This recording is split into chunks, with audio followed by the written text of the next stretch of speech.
Mga kwento ng pag-ibig, kwento ng pag-asa at mga kwento ng buhay dito sa Barangay Love Stories. Love Stories.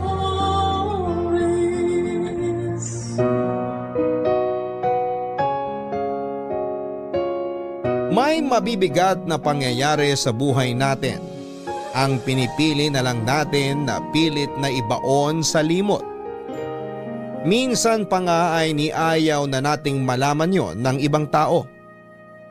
Kasi ang iniisip natin ay hindi naman kailangan na malaman pa ng iba kung ano man ang mabibigat nating karanasan. Kaya lang sa pagtatago natin ng lihim na tungkol sa masamang pangyayari sa buhay natin, pwede yung makapagdulot ng hindi maganda para naman sa ibang tao. Ang sulat na ating babasahin ngayon ay pinadala ng ating kabarangay na si Ina.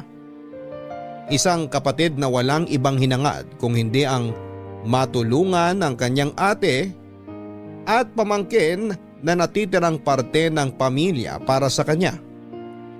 Halos sa dalawang ito umikot ang kanyang mundo, kaya naman lahat ay kaya niyang gawin para lamang maibigay ang magandang buhay sa mga ito. Pero ang mga pangarap at plano niya ay masisira ng isang masamang pangyayari sa buhay niya. Pangyayari na mas pinili na lamang niyang ilihim dahil sa paniniwalang may malaki siyang kahihiyan na pwedeng kaharapin. Pero hanggang kailan nga ba niya dapat na ilihim ang masamang nangyari sa kanya? Hanggang kailan niya dapat na ipagkait ang katarungan na dapat niyang ibigay sa kanyang sarili? At hanggang kailan niya pilit na lalabanan ang bangungot na gabi-gabi siyang dinadalaw? Gusto mo na bang malaman kung ano ang masamang nangyari pagkatapos ilihim ni Ina ang karahasan na naranasan niya sa kamay ng isang tao? Handa ka na bang mainis at maiyak sa kwento ng buhay niya? Minsan ba ay may nangyari na rin sa buhay mo na pilit mong binaon sa limot dahil sa kahihiyan? Si Ina kaya hanggang kailan niya tinago ang lihim na tungkol sa masamang nangyari sa kanya? Anong ginawa niya para matakasan ang mga bangungot na humahabol sa kanya? Malalaman natin ang landas na pinili niya dito sa mga kwento ng pag-ibig, buhay at pag-asa sa nangungunang Barangay Love Stories. Dear Papa Dudut, likas sa ating mga Pilipino ang maging mapagmahal sa ating pamilya. Lahat ay kakayanin natin para lamang sa kanila. Handa tayong magsakripisyo para lamang maibigay ang kanilang pangangailangan. Dahil ang pagmamahal para sa kanila ay palaging magbibigay ng lakas sa atin para magpatuloy at magpakatatag sa buhay. Hello sa inyo, Papa Dudut, at sa mga kabarangay nating nakikinig ngayong tanghali. Itago nyo na lamang po ako sa pangalang Ina. 34 years old. Sa ngayon ay nagtatrabaho dito sa Maynila bilang receptionist sa isang hotel. Hindi rin talaga madali para sa akin ang gawin itong sulat ngayon dahil bahagi ito ng buhay ko na matagal ko nang gustong kalimutan. At sana'y maging daan ang gagawin kong ito para kahit papaano ay maisarado ko na ang bangungot na ito ng buhay ko. Para na rin maprotektahan ang pribado kong buhay. Napakarami pong impormasyon ang sadya kong binago at hindi po binanggit dahil na rin sa pagkasensitibo nitong kwento na ibabahagi ko ngayon. Maaga kaming naulila ng kapatid kong si Ate Camille sa tatay namin, Papa Dudut. Si nanay naman ay namatay nang nasa first year college ako at third year ang ate ko. Tinamaan kasi siya ng ligaw na bala noong nag-celebrate kami ng bagong taon. Kaya naman kaming dalawa na lamang halos talaga ang magkasama ng kapatid ko. Pareho kaming nag-working student dahil pangarap namin ang makapagtapos ng pag-aaral. Pero nang nasa 4th year na siya ay pinagtapat niya sa akin na nagdadalang tao siya at ayaw siyang panagutan ng tatay ng baby niya. Nag-decide siya na huminto sa pag-aaral at pumirmi na lamang sa bahay dahil naging sensitibo rin ang pagbubuntis niya. At pagkatapos niya ngang manganak ay naging sakitin na siya at mahina ang pangangatawan. Kaya naman hindi na rin siya nagtrabaho at ako na lamang ang naghanap buhay para kay ate at sa pamangking kong si Berna Papadudut.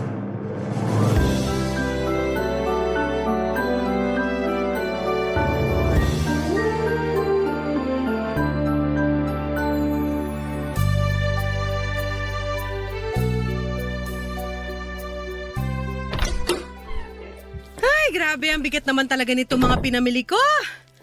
Buti na lang at hindi masyadong mainit sa palengke kanina. Ay! Ina, tulungan na kita dyan sa binubuhat ng mga pinamili. Sakto kasi kakatulog lang ni Baby Berna kaya hindi ko kailangan na asikasuhin ngayon. Wag na ate, kaya ko na to. Hayaan mo lang tulungan kita, hindi naman kaagad ako magkakasakit sa pagbubuhat lang ng mga yan. Sige na nga. Ito yung isang plastic na mga isda at karne. O akin na yan. Halika na dun sa kusina. Ilalagay ko na muna dito sa lababo mga isda at karne na binili mo. Mamaya ko na lang huhugasan kasi pinapatuyo ko pa yung mga paglalagyan ko nito na niligpit ko kanina. Sige ate, ilalabas ko na rin itong mga gulay mula sa plastic. Parang ang dami mo naman yatang pinamili, Ina. Pang isang linggo na rin kasi natin to, te. Alam mo naman na mas nakakatipid tayo kapag maramihan na ako bumili sa palengke. Kasi yung patingi-tingi lang dyan sa tindahan. Alam mo, napansin ko rin yan. Ang laki rin kasi ng tubo kapag dyan tayo sa malapit na tindahan bumili ng mga nakaplastik nilang gulay. Kaya nga bumili na ako ng iba't ibang klase ng gulay na pwede mong gawing pakbet, chop suey, adobong sitaw at kung ano-ano pang luto. Ikaw na lang bahala maghiwalay ng mga medyo hilaw pa para hindi kaagad mabulok ang mga to. Ako naman ang palaging nagluluto kaya ako nang gagawa nun. Ay, ate! Ito nga pala yung pambayad sa tubig at kuryente natin. Baka makalimutan ko na namang iabot sa'yo kagaya nung nakaraang buwan. Nawala rin kasi talaga sa isip ko kaya muntik na tayong maputulan ng linya ng tubig. Ito naman, yung para sa gatas at diaper ni Baby Berna. May vitamins pa naman siya, di ba? Oo, meron pa. Pang 2 linggo pa yung vitamins niya dyan. Okay, sa susunod na linggo makukuha ko naman yung incentive ko kaya makakabili na ako ng mga vitamins niya. Ito namang natira para sa allowance ko papunta sa trabaho sa mga susunod na araw. Kakasya ba yung pera na natira sa'yo? Para kasing ang liit na lang ng halaga na yan, Ina. Oo, kasya naman to. Gagawan ko ng paraan para umabot sa susunod na linggo. Ay, pasensya ka na ha. Bakit ka naman humihingi ng pasensya? Eh kasi wala ako masyadong maitulong sa'yo pagdating sa mga gastusin kay baby, pati na rin sa mga gastusin dito sa bahay. Ano ka ba? Huwag mong isipin yun. Nahihiya lang kasi ako sa'yo. Kasi ikaw na halos ang sumalo ng mabibigat na responsibilidad dito. Eh ano naman? Ginusto ko naman to kasi nga sa ating dalawa, ako yung mas malakas. Pero hindi bibigat ang responsibilidad mo kung hindi ako nagkaroon ng anak na walang tatay. Ate, kahit kailan hindi ko inisip kung gaano kabigat ang responsibilidad na nasa mga balikat ko ngayon. Ang nasa isip ko lang palagi, ginagawa ko to kasi pamilya ko kayo. Tsaka alam ko naman na ito rin ang gagawin mo kung sakaling magkabaliktad tayo ng sitwasyon, di ba? Siyempre naman. Kita mo na? Kaya wag ka na makonsensya o malungkot dyan. Masaya nga ako na nagkaroon ako ng pamangkin kasi siya talaga yung araw-araw na nakakaalis ng pagod ko sa trabaho.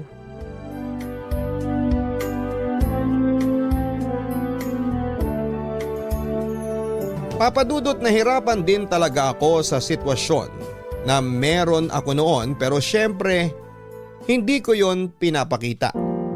Kahit 3 lang naman kami sa bahay ay hindi biro ang maging breadwinner. Si Ate Camille naman ay gumagawa rin ng paraan kahit papaano para kumita siya ng pera.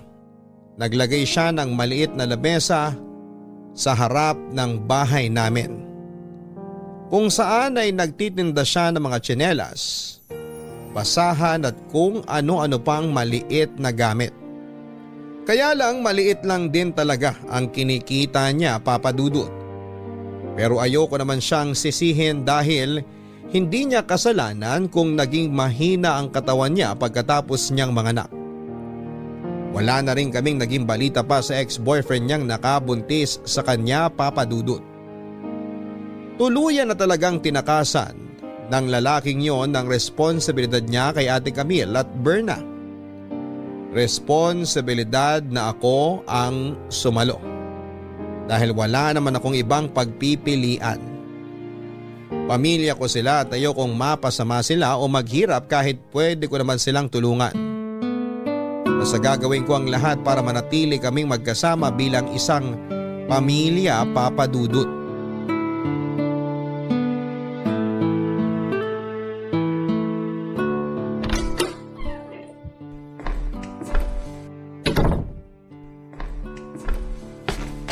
Hi ate!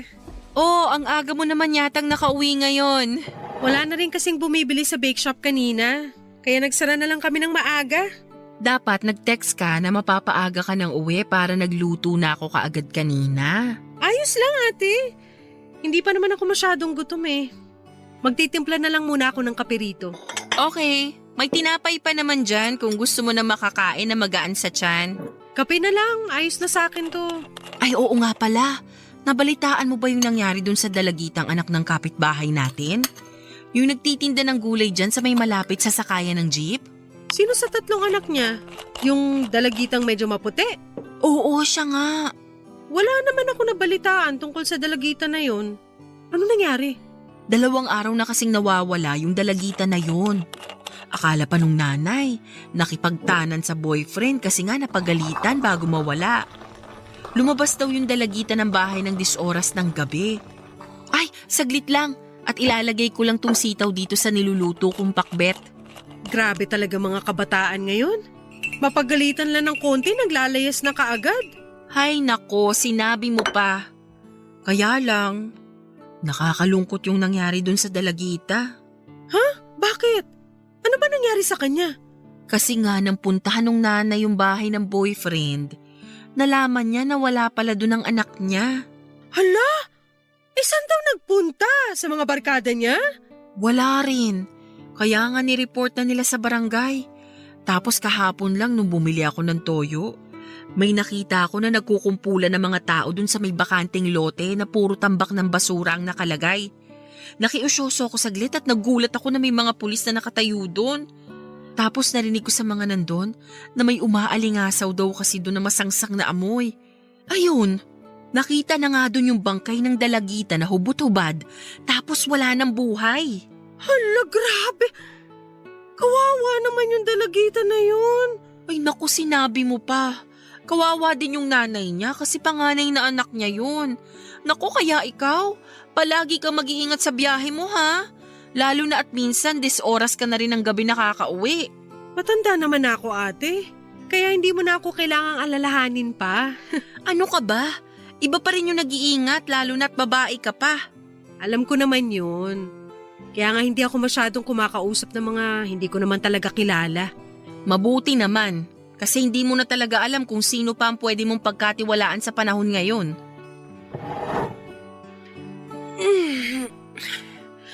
Silipin ko lang muna si baby sa kwarto mo nang marelax naman ako. Na-stress ako sa kwento mo ate. O sige, maluluto na rin naman itong pinakbet.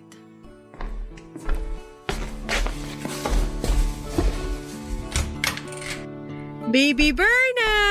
Kamusta ka na dyan sa crib mo? Cute-cute mo naman talaga, oh. Teka, bakit parang ampula ng balat mo? Ang dami mong rashes! Tsaka, ay, Ina, grabe! gusto mo ba na magtimpla Inaapoy ka ako ng ng juice? lagnat! Tapos na rin kasi akong Ate, inaapoy ng lagnat si Baby Berna! Sa tingin ko kailangan na natin siyang dalhin sa ospital! Ha? Teka, patingin nga. Diyos ko, ang init nga niya. Hindi naman siya ganito kainit kanina. Ayusin mo na yung mga gamit niya. Dadalhin natin siya sa ospital ngayon na.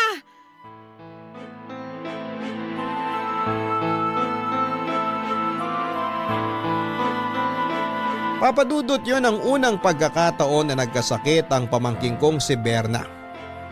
Gusto ko na nga ring maiyak noon dahil sa kaba na nararamdaman ko pero pinigilan ko lamang. Ayoko kasi na pareho kaming mag-iyakan noon ni Ate Camille. Mabilis naman niyang naayos sa mga gamit ni Berna at agad na kaming sumakay ng tricycle. Nang makarating kami ng ospital ay agad namang kaming inasikaso ng doktor. Walang tigil sa pag-iyak si Ate Camille samantalang ako ay sobrang pigil ang mga luha ko. Hanggang sa sinabi ng doktor na may dengue raw ang pamangking ko at kailangan ng ilang araw na gamutan. At dahil kakabayad lang namin ng bills noon ay halos walang natira sa pera namin. Sinabi ko sa doktor na gawin ang lahat ng makakaya nila basta maging maayos lamang ang kalagayan ng pamangking ko.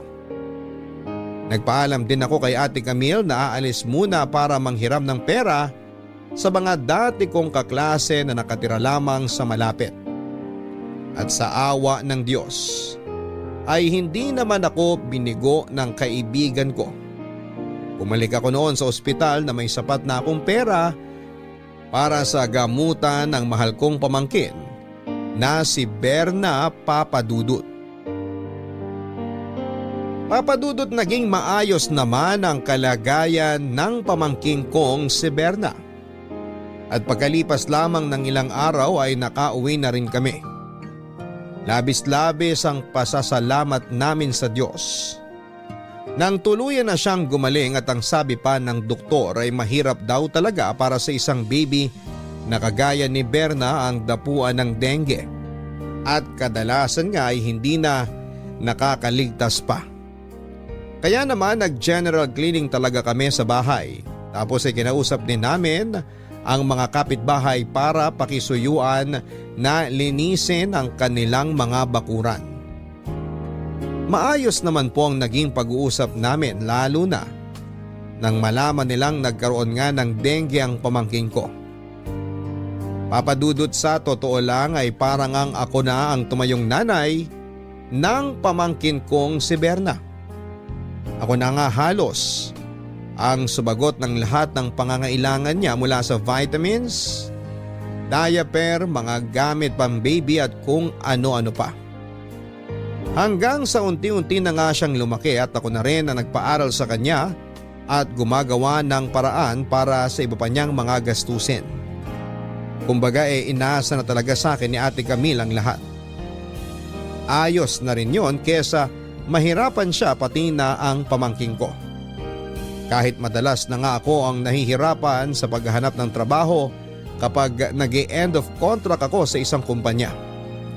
Ginagawa ko pa rin ang lahat para maibigay sa kanila ang mga pangangailangan nila.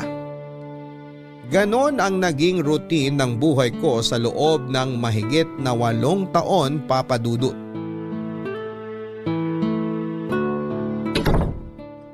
Oh, ate, may lakad ka? Oo, may pupuntahan lang ako dyan sa malapit. Saang malapit? Dyan lang kina Aling Cora. Maniningil lang ako dun sa mga tsinelas na kinuha niya sa akin. Ganun ba? Mabuti na lang pala nakauwi na ako kasi walang kasama si Berna sa bahay. Saglit lang din naman ako lalabas. Ikaw na munang bahala kay Berna, ha? Sige ate, ingat ka. Salamat. Uwi din ako kagad. Bye!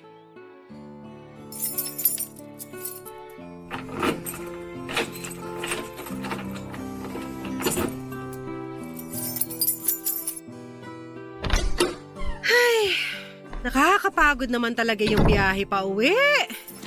Kahit hindi masyadong traffic ngayon, nakakapagod pa rin. Makaupo nga muna dito sa sofa.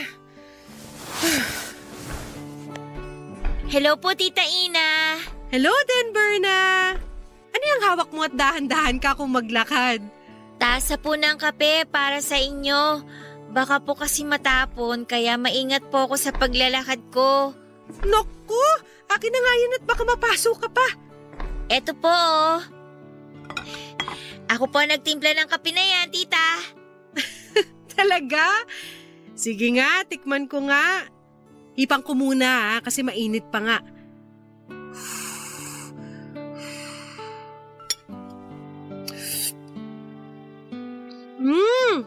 Ang sarap Sakto ang timpla nito para sa mapait na lasa na gusto ko. Yay! Buti po nagustuhan nyo. Ay, teka, may tinapay nga rin po pala kayo. Inipit ko po muna dito sa likod ko para hindi ako mahirapan dalhin ng kape na yan. Eto po, tita. Salamat. Talagang nakahanda ng merienda ko Narinig ko po kasi ang boses nyo nakausap si mama kanina sa labas ng bahay. Kaya po nagmadali ako na magtimpla ng kape. Kala ko nga po hindi kayo masasarapan Basta timpla ng pamangkin ko, hindi pwedeng hindi maging masarap. Payakap nga ako nang mawala naman ang pagod ko. Sige po, tita. Yayakapin ko po kayo na mahigpit kagaya nito. Ang sarap naman talaga yumakap sa pamangkin ko. Kaya ikaw ang paborito ko sa lahat Si tita talaga napaka-joker. Ako lang naman po ang pamangkin nyo kaya ako lang talaga magiging paborito nyo. Oo nga. Wala na nga pala akong ibang pamangkin. Ang luma na po ng joke nyo pero nakakatawa pa rin, tita. Tita, gusto nyo po ba na masahihin ko yung noon nyo? O sige. Sasandal na ako dito sa sofa para hindi ka mahirapan sa pagmamasahe sa akin. Okay po, tita. Ito po, mamasahihin ko na po yung noon nyo.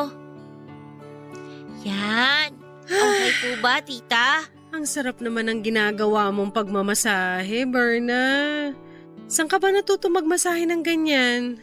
Nagpaturo po kasi ako sa kapitbahay natin ng manghihilot.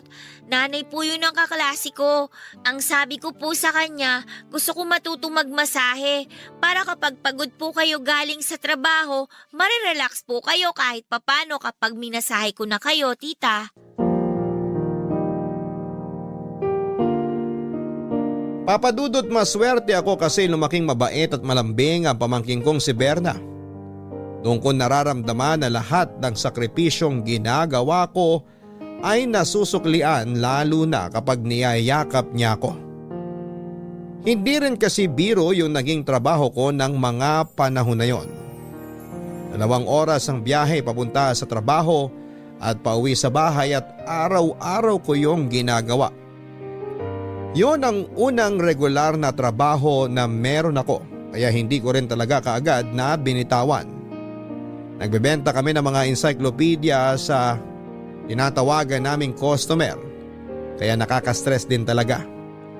May oras pa na nade-drain ako at bigla na lamang maiiyak habang nasa loob ako ng bus at nagbabiyahe pa uwi. Ang daming bagay ang pumapasok noon sa isipan ko. Bakit kailangan na maging ganon kabigat ang responsibilidad ko sa buhay? Bakit ako ang kailangan na sumalo ng lahat? Bakit parang pinaparusahan ako sa kasalanan na hindi ko alam kung ano? Pero sa tuwing nakakauwi na ako ng bahay ay sasalubungin ng yakap at halik ng pamangking ko ay nawawala ang mga ganong iniisip ko. Lahat po ay napapalitan ng mga kasagutan na ginagawa ko ang mga yon dahil mahal ko sila ni Ate Papadudut.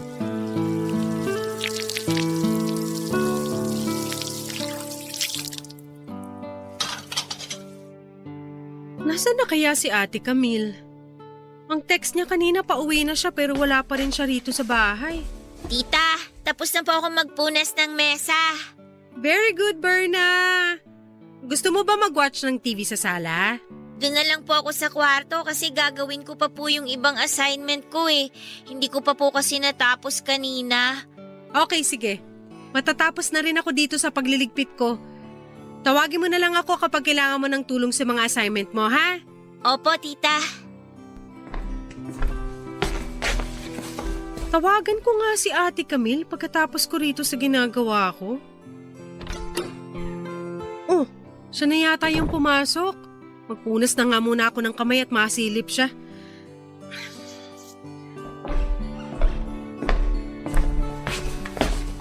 Saan ka ba galing ate? Tapos na kami maghapunan ni Berna tapos ngayon ka lang… Teka, umiiyak ka ba? Hindi, Hindi raw pero namumula na yung ilong mo. hindi talaga ako umiiyak. Ano ba talagang nangyari? Sabihin mo na sa akin. Wala, ayos lang ako. Ate, alam ko na hindi ka kinaaling Cora ng galing kanina. Saan ka ba talaga nagpunta? Diyan lang sa malapit. Saan nga yung malapit? Sino ba talaga yung pinuntahan mo? Teka, humarap ka nga sa akin. Oh, ano to? Bakit namumula tong kanang pisngi mo? Pasato ah! Wala nga lang yan, Ina. At bakit may pasa ka rin dito sa braso mo? Sabihin mo nga sa akin, sino ba talaga pinuntahan mo kanina? Ina, Ate, please! Huwag ka na magsinungaling. Sabihin mo na sa akin kung ano ang totoo. Sino ba talagang pinuntahan mo? si Peter. Si Peter? Yung walang hiya mong ex-boyfriend na hindi pinanagutan ng pinagbubuntis mo noon? Oo, siya nga. Nabalitaan ko kasi na umuwi na raw siya sa bahay nila kaya pumunta ako doon. Bakit mo naman ginawa yun? Kasi gusto ko siyang makita. Gusto kong malaman niya na buhay pa rin hanggang ngayon ang anak namin. Pero para saan pa? Iniwan ka na nga niya dati nung nagbubuntis ka, di ba? Oo, pero karapatan pa rin niyang makilala ang anak ko. At karapatan ko rin na makatanggap ng sustento mula sa kanya kahit may iba na siyang pamilya. Sustento ba talaga ang dahilan kung bakit mo siya pinuntahan o siya mismo? Pareho. Kaya lang, may bago na siyang kinakasama at may mga anak na rin sila. Tapos, pilit pa niya akong ipinagtabuyan nang banggitin ko si Berna sa kanya. Kaya may pasa ka dyan sa pisngi at braso mo? Oo. Akala ko kasi matutuwa siya kapag narinig niyang tungkol kay Berna pero hindi pala. Ayaw niya ring magbigay ng sustento kasi hindi naman daw niya anak yung bata. Hanggang sasampalin niya ako at pilit na itulak paalis sa bahay nila.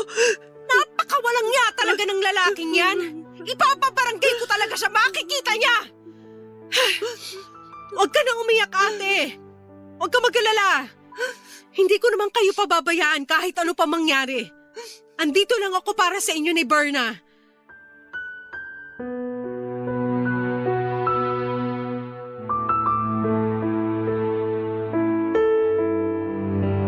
Papadudot wala akong ideya na bumalik na pala sa lugar namin ang lalaking nakabuntis kay Ate Camille.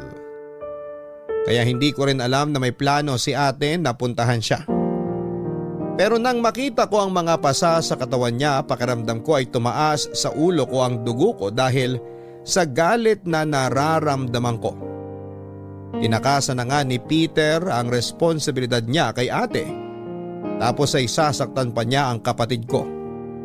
Kaya naman kahit ayaw ni Ate Camille, ako na ang gumagawa ng paraan para maipabarangay ang lalaki na yon. Nagkaharap-harap kami sa barangay at para hindi na lumaki pa ang gulo na yon, sinabi ni Peter na magbibigay na siya ng buwanang sustento sa pamangking kong si Berna. Ayun nga lang ay hindi ganon kalakihan kasi wala naman siyang regular na trabaho. Tapos may dalawa na rin siyang anak sa bago niyang kinakasama. At dahil sa pag-uusap namin na yon, nakilala na rin siya ni Berna bilang papa nito. Hindi ko naman siyempre inalis ang karapatan na yon ni Peter dahil alam ko na darating ang araw na magtatanong si Berna tungkol sa kanya. At pagkatapos nga ng kasunduan namin na pagbibigay ng sustento ni Peter ay muling naging tahimik ang buhay namin, Papa Dudut. Papa Dudut, ramdam ko ng panahon na yon na nasasaktan si Ate Camille dahil nga may bago ng pamilya si Peter. Inamin niya sa akin na may bahagi sa kanya ang umaasa pa noon na magkakabalikan silang dalawa. Pero ako na ang nagsabi na hindi niya kailangan ng isang irresponsableng lalaki sa buhay niya. Kalimutan na niya ang anumang nararamdaman niya para kay Peter at mag-focus na lamang sa anak niyang si Berna. Papadudot sa paglipas ng mga araw kahit papaano ay bumalik na rin ang sigla ni Ate Camille. Sineryoso niya ang naging payo ko sa kanya na gawing sentro ng buhay namin si Berna. Maswerte kami kasi nga ay may isang masayahin at malambing na Berna kaming kasama. Siya rin kasi talaga ang araw-araw na nagpapagaan ng loob ko. Kaya rin hindi ko na nagawa pang mag-entertain ng manliligaw dahil lang nasa isip ko noon. Dagdag isipin at responsibilidad lamang ang mga lalaki. Sapat na si Berna para maging dahilan ng pag-ikot ng mundo ko. Nang dahil sa kanya ay para na akong nagkaroon ng sarili ko talagang anak, Papa Dudut.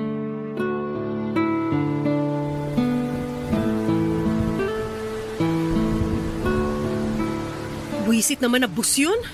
Nagkat pa ng biyahe. Kung kailan naman malapit na ako sa San Antonio, tsaka pa nagdesisyon na hanggang dito na lang sila. Hey, anong oras na ba? Alauna na pala ng madaling araw. Naku, eto. Tumatawag na nga si Ate Camille. Hello, ate. Hello, Ina. Nasaan ka na? Nandito pa ako sa isang barangay bago yung San Antonio, ate. Nakasilong ako dito sa may waiting shed na nasa labas ng isang convenience store. Bakit nandyan ka pa? Akala ko ba didiretso ng San Antonio yung bus na sinakyan mo kanina? Yun nga rin ang akala ko, kaya nakipagsiksika na ako kanina. Makasakay lang sa buwisit na bus na yun. Ano bang nangyari? Ba't bumaba ka dyan? Hindi ako bumaba. Pinababa ako ng konduktor kanina. 3 na lang kasi kaming pasahero, tinamad na yatang dumiretso ng San Antonio yung driver, kaya ang sabi, hanggang dito na lang ang biyahe nila. Nakakainis naman yung bus na yan, ha? Sobra! Alam mo yung 3 oras na nga kaming stuck sa traffic kanina dahil dito sa malakas na ulan, tapos hindi pa dumiretso sa San Antonio yung bus. Pagod na nga ako sa ilang oras na pagtayo ko kanina bago maubos ang mga pasahero, tapos pahihirapan pa ako pa uwi. Eh paano ka dyan babiyahe pa uwi dito sa atin? Madaling araw na. May masasakyan ka pa bang jeep o bus dyan? Wala nga ako makita na kahit isang jeep dito, ate. May bagyo kasi kaya mag-uuwian talaga ng maaga ang mga driver ngayon. Ang mabuti pa, magpalipas ka muna ng oras dyan sa convenience store. Bukas naman yan, di ba? Oo, bukas. Pero dito na nga ako nakatambay ngayon sa may waiting shed sa labas. Sigurado kasi na malamig sa loob ng store dahil sa aircon nila. Tsaka gusto ko na rin talagang makauwi. Magpalipas ka na lang muna ng oras dyan sa loob ng convenience store. Baka may mangyari pa sa iyong masama dyan sa labas. Hintayin mo nang humina ang ulan, saka ka na bumiyahe pa uwi kapag may nakita kang jeep. Bahala na, ate. Gusto ko na kasi talaga makauwi para makatulog na ako. Buti na lang at wala akong pasok bukas sa trabaho. Kaya nga wag mong madaliin ang pagbiyahe mo, baka mapasama ka pa. Makakapagpahinga ka rin naman ng mahaba-haba kapag nakauwi ka na dito mamaya sa bahay. Sige, ate. Tawagan na lang kita mamaya kapag may nakita na akong jeep na babiyahe. Okay, mag-iingat ka ha. Bye!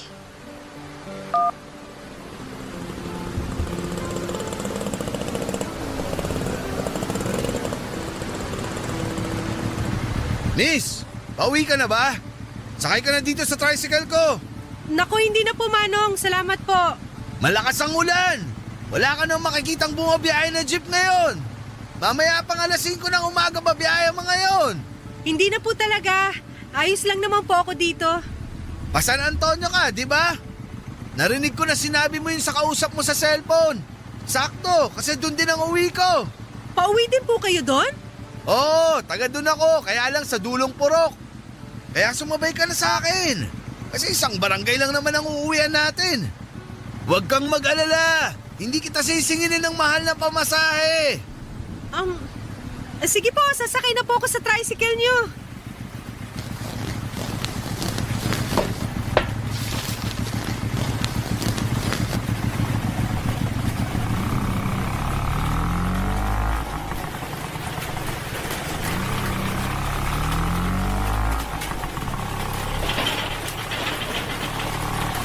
Manong! Bakit parang madilim na po itong dinadaanan ng tricycle? Manong, nasa na po ba tayo? Bakit hindi po kayo nagsasalita? Teka! Bakit po tayo pumapasok sa sementeryo? Manong, ihito nyo na po tong tricycle! Ibalik nyo na lang po ako dun sa convenience store!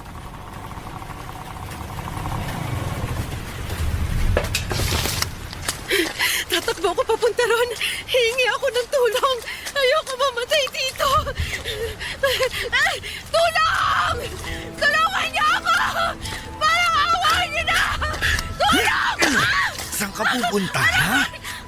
Aray! Manong, bitiwan niyo po buhok ko! Maawa po kayo sa akin! Ikaw ang maawa sa akin. Dahil kanina pa sumasakit ang puson ko ng dahil sa'yo.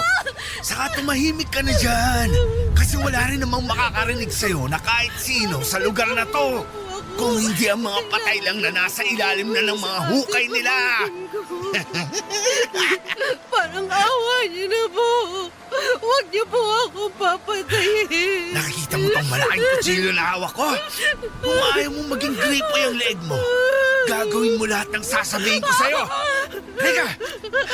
Sumunod ka sa akin! Pumasok na tayo ng sementeryo! Halika na!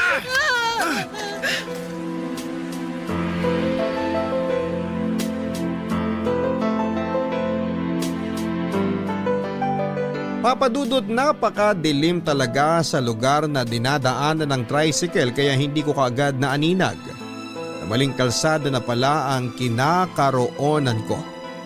Kung hindi pa dahil sa ilaw ng poste na nasa may gate ng sementeryo, ay hindi ko maaaninag na sementeryo na yon. Kaya naman nakaramdam na talaga ako ng matinding takot at kaba. At nang huminto nga ang tricycle na yon ay kaagad akong nagsusumigaw para humingi ng tulong. Pero nang makita ko ang malaking kutsilyo na hawak ni Manong ay kaagad akong napatahimik. Tama naman kasi ang sinasabi niya na walang malapit na kabahayan sa sementeryong yon. Kaya kahit na anong sigaw ko ay walang sino man ang makakarinig sa akin at walang sino man ang pwedeng tumulong sa akin. Papadudot ng mga oras na yon ay bigla na lamang pumasok sa isipan ko ang itsura ko na nasa pinakasulok ng sementeryo. Nakatali ang mga kamay, duguan at wala ng buhay. Nakita ko rin noon sa isipan ko ang kapatid at pamangking ko na umiiyak habang nakatingin sa duguan kong katawan. At yon ang ayokong mangyari. Ayoko pang mamatay at ayoko silang maiwan na nahihirapan. Kaya naman sinunod ko lahat ng sinabi ng lalaki. Pumasok kami sa isang bukas na musileo na nasa loob ng sementeryo. At doon ay pinagsamantalahan niya ako ng ilang oras. Pagkatapos niyang gawin sa akin ang kahayupan na yon ay kinuha niya ang wallet ko at iniwanan ako sa sementeryo. Mabuti na lamang at may natira pang barya sa bulsa ng bag ko, kaya nagawa ko pang makauwi ng bahay namin. Gulat na gulat si Ate Camille nang mapagbuksan niya ako ng pinto ng bahay, Papadudot. Sinabi ko sa kanya ang lahat ng nangyari at gusto niya na dumiretso na kami sa presinto pero sinabi ko na ayoko. Pinagbantaan kasi ako ng tricycle driver na papatayin niya ako kapag nagsumbong ako sa mga pulis. Hindi raw siya titigil na hanapin ako hanggang sa magawan niya ako ng masama. Kaya dahil sa takot na nararamdaman ko ay ilang araw din akong hindi nakapasok sa trabaho, Papadudot.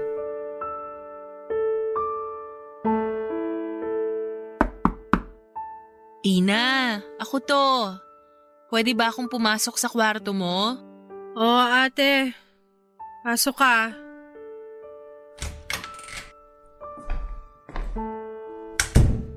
May dala akong sopas at monay dito.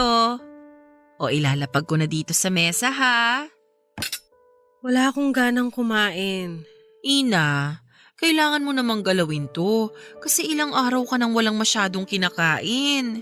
So wala nga akong ganang kumain, anong magagawa ko? Pero hindi mo pwedeng pabayaan na manghina yung katawan mo. O tumawag nga pala yung isang katrabaho mo sa akin. Anong sabi niya? Kinukumusta ka niya, ang sabi ko. Masama pa rin ang pakiramdam mo dahil sa trangkaso.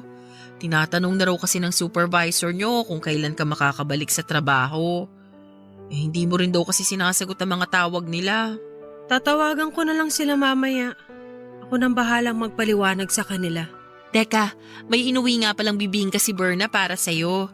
Nakalimutan kong isama dito sa tray mo ng pagkain. Sandali, kukunin ko lang ha. Wag na. Hindi ko rin naman kasi kakainin yun. Ina, kahit yung bibingka na lang na galing kay Berna ang kainin mo. Ayoko nga. Bakit ba ang kulit mo? Sige, pasensya na. Ina, naisip ko lang na ilang araw na rin ang nakalipas mula nang may masamang mangyari sa'yo. Dapat siguro, pumunta na tayo sa pulis para magsampa ng kaso o report laban sa taong nagsamantala sa'yo. Ate, napag-usapan na natin to, di ba? At ang sabi ko sa'yo, hindi ko gagawin yan. Pero alam mo na yun ang kailangan mong gawin. Hindi mo pwedeng basta na lang hayaan na makalayang walang hiyang lalaki na yun. Talaga ba, ate? Pag-uusapan na naman natin to. Kung natatakot ka sa lalaki na yon, labanan mong takot na yan. Ang sabi mo nga, di ba? Hindi mo kami pababayaan ni Berna. Ganon din kami sa'yo. Hindi ka namin pababayaan. Kaya huwag kang matakot na ipakulong yung tricycle driver na yon. Hindi naman kasi yun ang dahilan kung bakit ayoko magsumbong sa mga pulis. Hindi talaga ako natatakot sa walang niyang yon. Kung ganon, bakit ayaw mo pang magsumbong sa mga pulis? Dahil nahihiya ako. Anong ibig mong sabihin? Nahihiya ako na malaman ng ibang tao na napagsamantalahan ako. Nahihiya ako sa kung anong pwede nilang sabihin at isipin tungkol sa akin. Ina, hindi ikaw ang dapat na mahiya. Biktima ka dito. Kaya dapat na ipaglaban mong katarungan na para sa sarili mo. Pero ayoko ang gumawa ng kahit na anong hakbang para sa buwisit na katarungan na yan. Ayoko malaman ng ibang tao nangyari sa akin. Ayoko pag-usapan nila ako. Pero Ina… Tama na, ate! Buo na talaga ang desisyon ko. At wala na makakapagbabago nun. Gusto ko na rin magpahinga kaya please, lumabas ka na!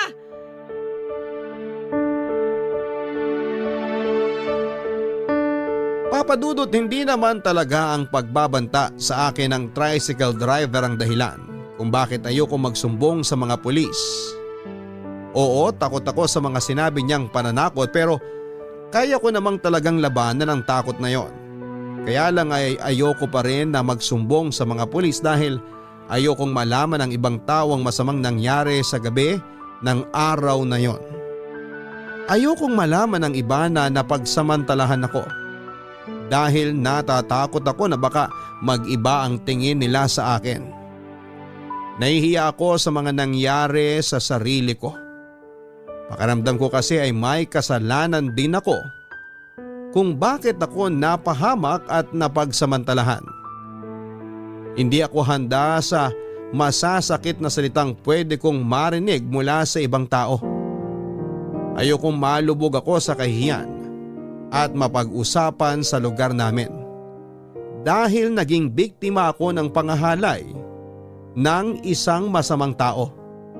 Kaya naman nag-decide ako na kimkimin na lamang ang lahat ng nangyari, Papa Dudut. Papa Dudut, hindi naging madali para sa akin ang pag-usad ng mga araw mula nang mapagsamantalahan ako. Gabi-gabi akong binabangungot at para bang bumabalik ako sa oras na sumakay ng tricycle na yon at dinala sa sementeryo. Magigising na lamang ako nang umiiyak kung minsan pa ay sumisigaw. Pati tuloy sina Ate Camille na nasa kabilang kwarto ay nagugulat dahil sa pagsigaw ko sa madaling araw. Bigla na lamang silang papasok sa kwarto at pakakalmahin ako. Hindi lang ako sa pagtulog na hirapan kung hindi pati na rin sa realidad. Pinilit ko na kasi ang sarili ko na bumalik sa trabaho dahil alam ko na ako rin ang mahihirapan sa huli. Kapag wala akong sinweldo dahil sa mga absent ko.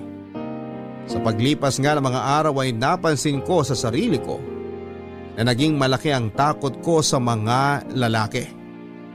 Ayoko nang may nakakatabi ako sa loob ng bus o jeep na lalaki. Kaagad akong tumatayo o kaya ay lumilipat ng upuan. Naging magugulatin din ako at paranoid talaga.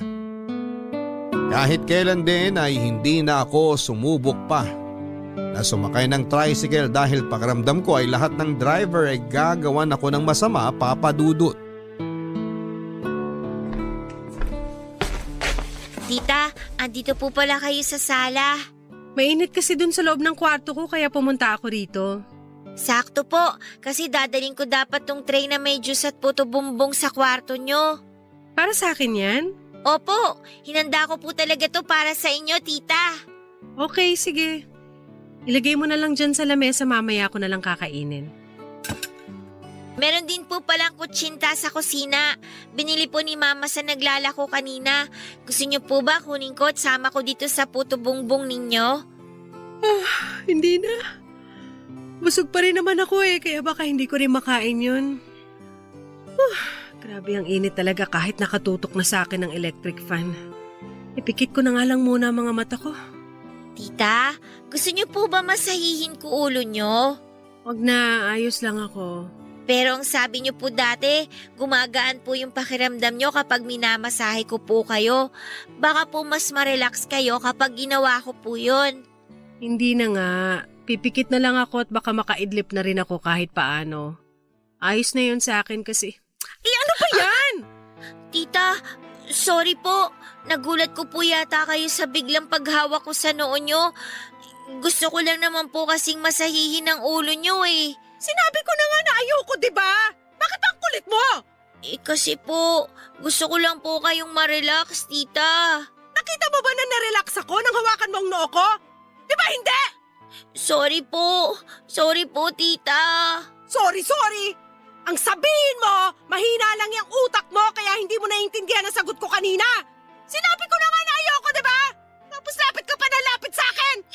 Pasensya na po talaga. Huwag ka nang humingi ng pasensya. Sa susunod, susundin mo lahat ng sinasabi ko para hindi ka nagmumukhang boba. Ano bang nangyayari dito? Bakit ka sumisigaw, Ina? At ba't umiiyak tong si Berna? Sorry po, tita. Ano na naman bang ginawa mo dun sa bata, Ina? Ang kulit kasi ng anak mo. Ayaw maintindihin yung mga sinasabi ko sa kanya. Ina, alam ko naman na hanggang ngayon, hindi pa rin magaan yung pakiramdam mo dahil sa nangyari. Wala kang alam. Wala kayong alam. Hindi nyo alam ang pakiramdam na wala naman akong kasalanan pero parang pinaparusahan ako ng Diyos.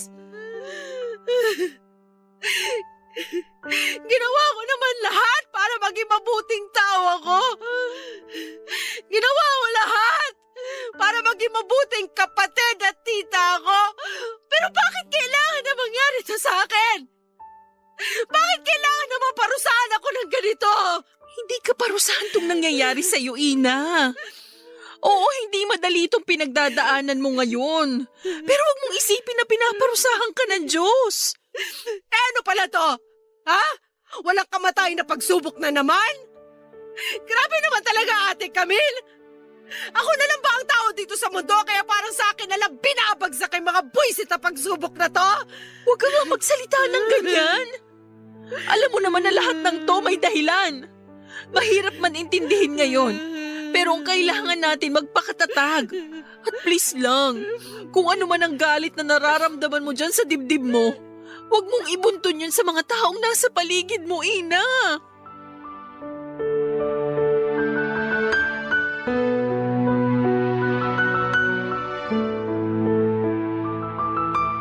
Papadudot, ramdam ko na malaki ang nagbago sa sarili ko mula nang maranasan ko ang masamang pangyayaring yon sa buhay ko. Naging mainitin ang ulo ko lalo na kapag nasa bahay lamang ako. Gusto ko na palagi lamang akong mag-isa at ayoko nang maingay sa paligid ko. Ni ayokong makita ang pamangking kong si Berna. Sinabi sa akin ni Ate Camille na dapat ay iniiwasan ko ang sigawan ng bata pero hindi ko mapigilan. Bigla na lamang kasi akong naiirita sa kanya lalo na kapag naglalambing siya sa akin. Alam ko naman na walang kasalanan ng mga taong nakapaligid sa akin pero hindi ko mapigilan ang sarili ko na magalit. Uminit ang ulo at sumigaw. Pero hindi nagtagal ay unti-unting nabawasan ang bigat na nararamdaman ko kahit papaano. Nagpasalamat din ako dahil hindi nagbunga ang ginawang pagsasamantala sa akin ng tricycle driver. Sinunod ko ang payo ni Ate Camille na huwag kong masyadong isipin ang mga nangyari kahit mahirap. Iwasan ko ang mga bagay na nagpapainit ng ulo ko at isipin ko ang pwedeng magpagaan ng loob ko. Walang iba kung hindi ang pamangking kong si Berna. Sa kabila ng mga pagsusungit ko sa kanya ay hindi nagdamdam sa akin ang bata. Naging malambing pa rin siya at isa sa malaking dahilan kung bakit kahit papaano ay bumalik na ako sa dating ako, Papa Dudut. Hello, Ina? Nasaan ka? Naglalakad na pa uwi. Malapit ka na ba dito sa bahay? Oo, bakit mo natanong? Kasama mo ba si Berna? Hindi. Paano naman mangyayari yan na kasama ko siya ngayon galing ako sa trabaho? Naisip ko lang kasi baka pinuntahan mo siya sa school niya. Kagaya ng ginawa mo dati. Hindi pa rin kasi siya nakakauwi hanggang ngayon eh. Hala, anong oras na wala pa rin siya dyan sa bahay? Pero hindi ko talaga siya pinuntahan sa school kasi may overtime din kami sa trabaho. Ah, ganun ba? Okay. Hihintayin ko na lang siyang makauwi dito. Sige, malapit na rin ako. Tanaw ko na yung bahay natin. Baba ko na tong tawag ha. Bye.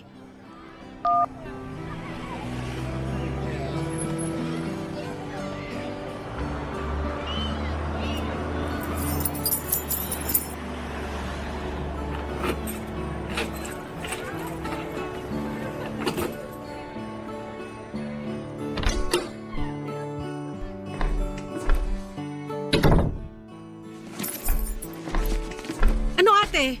May balita ka na kung nasan si Berna? Wala pa eh. Nag-aalala na nga ako. Teka lang, kausapin ko lang tong tinatawagan ko. Hello, Mare. Nandyan ba sa inyo ang anak ko? Si Berna? Oo, wala pa kasi siya dito sa bahay namin. Ah, wala siya dyan. Nagbabaka sakali lang ako kasi magkaklase sila ng panganay mo. O siya, sige, salamat. Bye. Wala rin siya dun sa bahay ng isang kaklase niya. Baka naman nandun lang siya sa ibang kapitbahay natin. Pinagtanong mo na ba? Oo. Lumabas na ako saglit kanina para magtanong-tanong pero hindi ko pa rin siya nahanap. Kahit dun sa tindahan ng mga fishball at kikiam? Di ba dun siya madalas na tumatambay kasi dun nakatira yung isang kaklase niya? Nanggaling ka na ba ron? Baka nakatulog si Berna dun sa kanila kaya hindi ka agad nakauwi. Nanggaling na rin ako sa kanila, Ina. Wala rin si Berna sa bahay na yun. Eh saan pa ba pwedeng pumunta si Berna? Ewan ko, hindi ko alam. Nag-aalala na nga ako kasi 7:00 na ng gabi pero wala pa rin siya dito sa bahay. Ate, kumalma ka lang. Paano ako kakalmay? Anong oras na? Baka naman kasi napadaan lang si Berna sa bahay ng isang kaklase niya. Tapos nakatulog na nga siya doon. Ina, alam mo naman na hindi gala ang batang yon.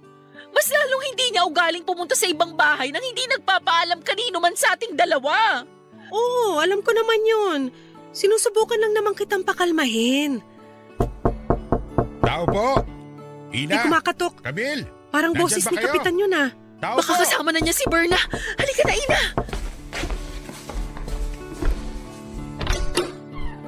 Kapitan, bakit nagpunta kayo dito? Akala ko pa naman kasama niyo na yung anak kong si Berna. Hinahanap niyo ba si Berna? Opo, kasi hindi pa siya nakakauwi dito sa bahay. Nag-aalala na nga po kami ni Ate Camille. Baka naman po pwede nyo kaming tulungan na hanapin siya. Ang totoo, siya ang dahilan kung bakit ako pumunta dito sa bahay niyo. Bakit? Nasa barangay hall po ba ang anak ko? Pupuntahan ko na po siya ngayon doon. Tara na po. Wala sa barangay hall ang anak mo, Camille. Wala sa barangay hall? Nasaan po? Akala ko po ba si Berna ang dahilan kung bakit kayo pumunta dito? Saan niyo po ba siya nakita? Pupuntahan ko na siya ngayon din. Ina, kung pwede, pakialalayan mo muna ang kapatid mo. Bakit po, Kapitan? Baka kasi mabigla siya sa sasabihin ko. Camille, tatagan mo ang loob mo ha. Ang totoo kasi, may nakitang batang babae na wala ng buhay doon sa may abandonadong bahay sa kabilang purok. May nakapagsabi na anak mo raw yun. At nang makita ko nga ang bata, napatunayan ko na... Tama na, Kapitan! Hindi totoo yung sinasabi ninyo. Nagkamali lang kayo. Hindi si Berna yung batang nakita niyo doon. Ate, kumalma ka lang! Ang mabuti pa, sumama muna kayo sa amin para makumpirma niyo na nagkakamali nga ako. Pero kasi Camille, sigurado ako na si Berna talaga ang batang yun. Hindi! Hindi pwedeng mangyari yun! Buhay ang anak ko! Ibang bata ang nakita niyo! Hindi si Berna yun! Hindi yun ang anak ko dahil buhay siya! Buhay ang anak ko!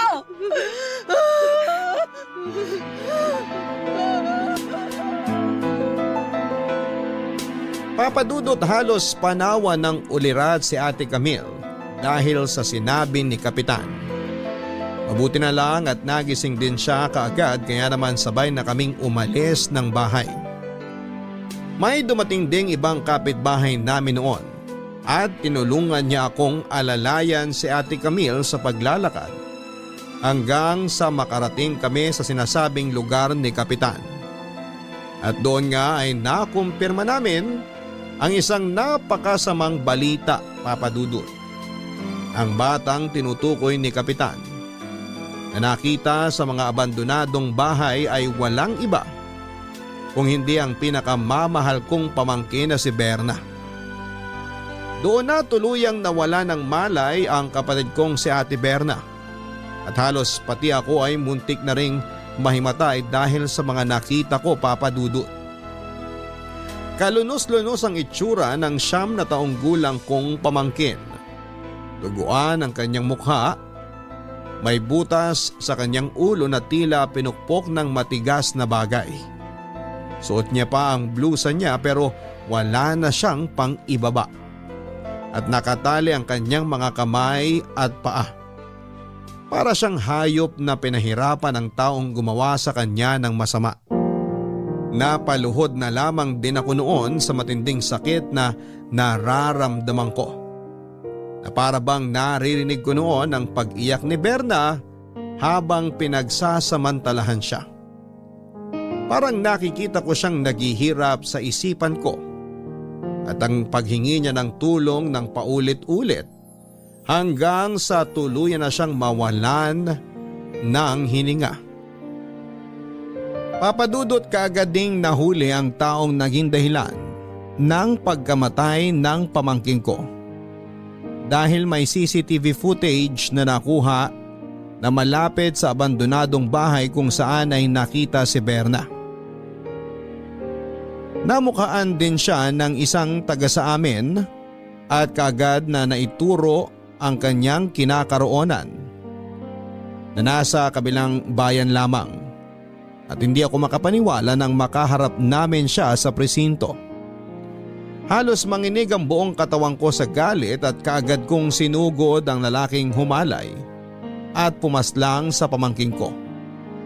Triple ang galit na naramdaman ko noon dahil siya rin po ang tricycle driver na humalay sa akin sa loob ng sementeryo. Pinagsasampal ko siya, kinalmot at sinabunutan hanggang sa ilayo na ako sa kanya ng mga pulis. Si Ate Camille ay wala nang ibang nagawa kung hindi ang sumigaw at umiyak na lamang ng panahon na yon. Hindi ko nagawang sabihin sa kanya na may atraso din sa akin ang tricycle driver na yon. Papadudot ilang araw lang ang lumipas nang mabalitaan namin na nakatakas sa bilangguan ng demonyong lalaki na humalay sa akin at pumaslang sa pamangkin ko. Pero kinabukasan din ay nakita na lamang siyang patay kasama ang isang lalaki na tumakas din sa bilangguan. Para sa akin ay sobrang babaw ng kamatayan na nangyari sa kanya. Hindi yon sapat para sa naging kasalanan niya sa amin ng pamilya ko. At sa kabila ng mga pangyayaring yon ay pinigilan ko pa rin ang sarili ko na ipagsigawan na siya rin ang lalaki nagsamantala sa akin. At hindi ko pa rin yon sinabi kay Ate Camille.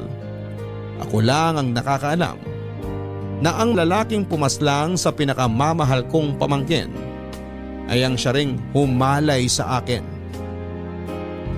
Pero grabe ang pag-iyak ko ng panahon na yon, Papa Dudut. Grabe rin ang pagsisisi ko dahil sa nangyari.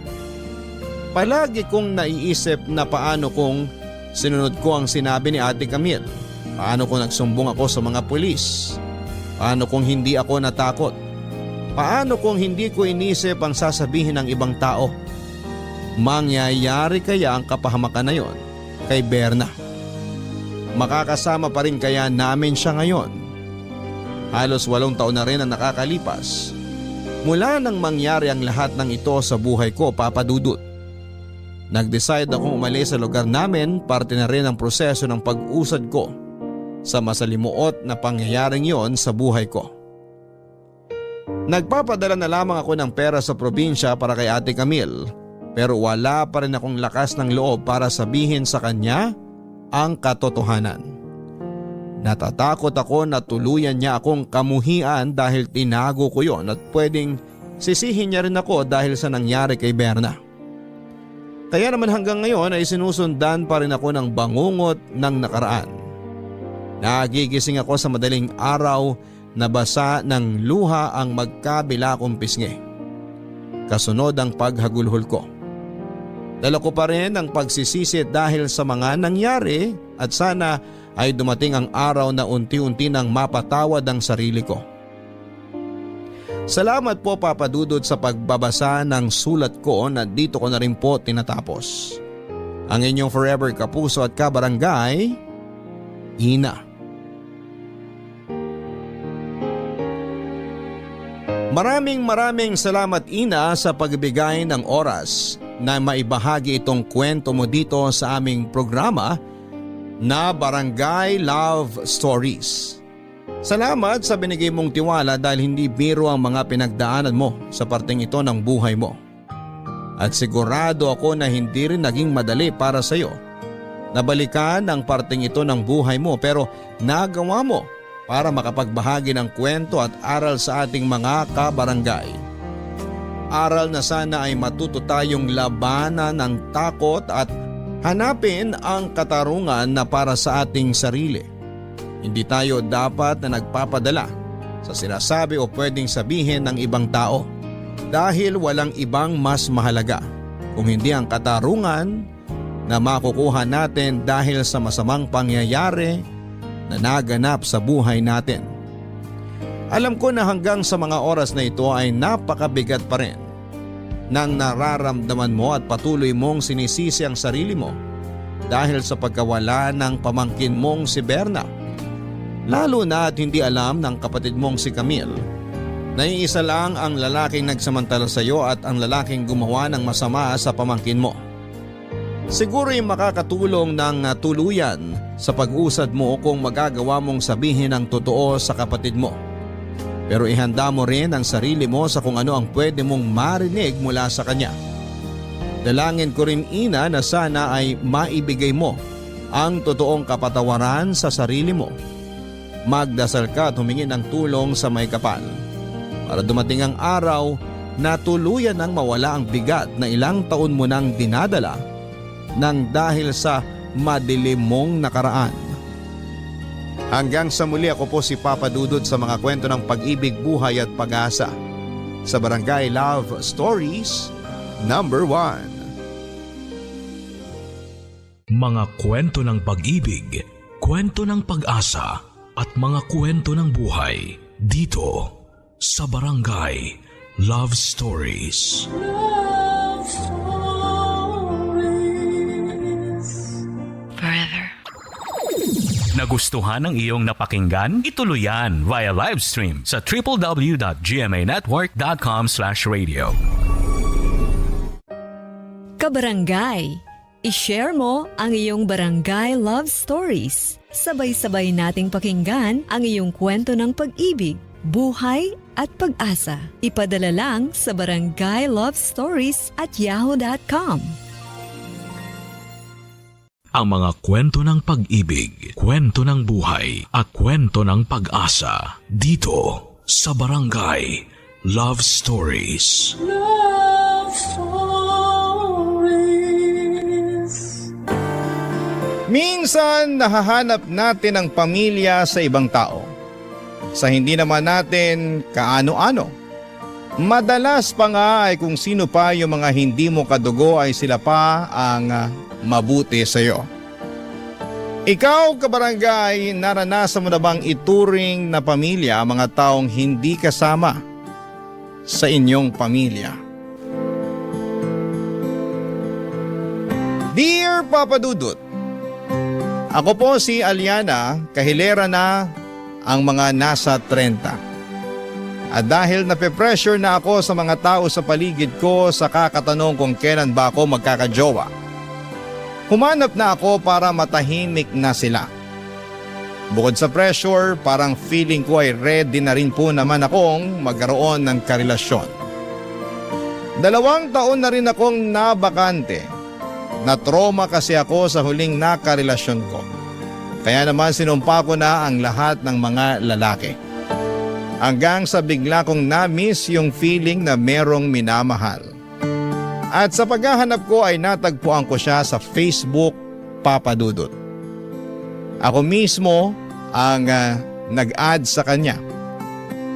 Cute kasi niya sa profile picture niya. Darren nga pala ang pangalan niya. Mas matanda siya ng 5 years sa akin. Chinat ko na nga rin siya kaagad matapos ko siyang i-stalk. Malinis ang record niya. Single at mukhang galing sa maayos na pamilya. Laban na yan, Papa Dudut.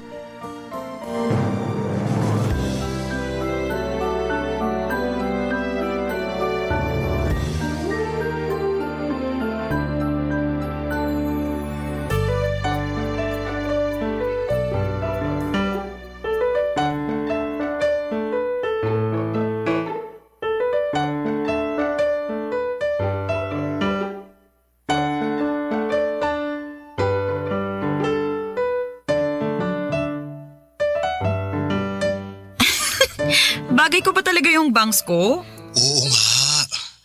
Ang cute mo kaya. Mukha kang Japanese. Ano ba? Mukha nga akong chihuahua eh. Uy, pa-humble pa siya oh. Para namang hindi niya alam na cute siya. O sige na po, naniniwala na ako. Ikaw talaga, ang lakas mong mangbola. Hindi, tinuruan lang ako ng magulang ko na magsabi palagi ng totoo. Uy, Darren, tawag ako mamaya. Mukhang nandyan na sina mama at papa eh. Uy, tatawag ka ah. Promise mo yan? Oo nga. Ang clingy mo naman. Ewan ko ba? Hindi naman ako ganito nun. Ikaw kasi, nakipag-video call ka lang. Nahulog na tuloy ako. Kainis to. O siya, bye na. Nako. Akala mo siguro hindi ka namin naririnig ng papa mo, ha?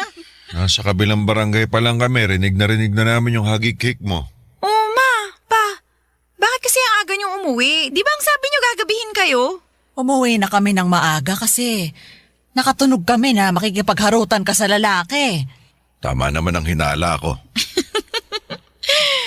Aba. Iba talaga ang ningning ng mga mata kapag may kaharutan, no, sweetheart? Sweetheart, dapat ba akong kabahan? Mukhang kailangan ko nang ikandado yung pinto para hindi makalabas tong si Aliana. Parang hindi naman pinto ang dapat ikandado kasi mukhang sa cellphone niya nagaganap ang lahat. Nakakainis kayo. Alam nyo, tanong kayo ng tanong sa akin kung kailan ko kayo bibigyan ng apo. Tapos ngayong meron ng alay, saka naman kayo ganyan. Binibiro ka lang naman namin. At dapat kilatisi mo pa rin yan, maliwanag? Huwag masyadong magpadala sa kilig. Unahin ang utak. Bakit hindi po ba kayo kinilig sa isa't isa noon? Kinilabutan nga ako sa papa mo nung una ko siyang makita eh. Mukha mo. Masakit yung sinabi mo ha. Pero syempre, nawala rin yung kilabot nung mas nakilala na kita ng maayos. Nakakakilig ka rin naman pala. Kaya ikaw, Aliana, hindi ka namin pinagbabawalang makipag-boyfriend. Pero kilatisin mong mabuti Ha? Huwag kang bibigay sa mga matatamis na salita ng mga lalaking yan. Masarap kiligin, pero parusa kapag nagkamali. Tumango na lamang ako sa paalala ni na mama at papa sa akin, Papa Dudut. Siyempre andun yung takot na baka magkamali ako ng desisyon sa pag-ibig. Kakikilala ko pa lamang kay Darren ng araw na yon. Wala pa akong makitang mali sa kanya. Siyempre, papakitaan muna niya ako ng mga magaganda. Lahat naman tayo ay ginagawa yon, hindi ba? Kahit naman ako, hindi ko kaagad ilalabas ang barahan ng mga kapintasan ko. Napaisip tuloy ako, may pupuntahan kaya ang pagkakamabutihan namin ni Darren. Hanggang sa binaliwala ko ang doubt sa utak ko. Wala namang masamang mag-enjoy. Tatandaan ko na lang ang sinabi ng mga magulang ko na kumalma lamang at mag-ingat. Hindi naman ako nagmamadali pero sa pagdaan ng ikalawang araw na pag-uusap namin ni Darren, parang mas lumalim ang lahat. Lalo't personal na ang mga usapan at malapit na yon sa aming mga puso, Papa Dudut.